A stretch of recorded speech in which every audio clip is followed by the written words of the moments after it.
Assistant हा नवा अभ्यासक्रम सुरू करण्यात येणार आहे। कुंभमेळ्यामध्ये दैनिक विधींसाठी मोठ्या प्रमाणावर पुरोहितांची गरज लागणार असल्यामुळे पुरोहित उपलब्ध व्हावेत यासाठी अभ्यासक्रम सुरू करण्यात येणार आहे। अल्प मुदतीच्या या रोजगारक्षम अभ्यासक्रमांतर्गत विद्यार्थ्यांना वैदिक संस्कार, मंत्रोच्चार आणि धार्मिक विधींचं प्रशिक्षण दिलं जाणार आहे। आधुनिक तंत्रशिक्षणासोबतच आध्यात्मिक ज्ञानाचा संगम घडवण्याचा हा प्रयत्न आहे।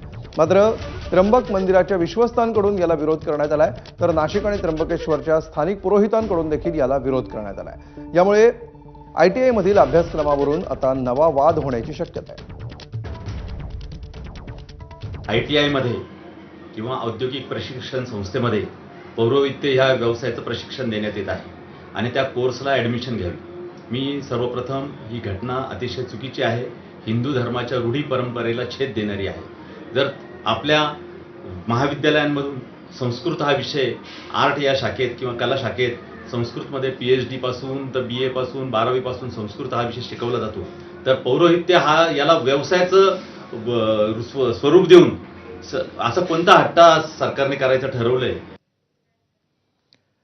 पुढची बातमी, बाळा नांदगावकर हे आज तब्बल 24 वर्षांनी सेना भवनामध्ये गेले।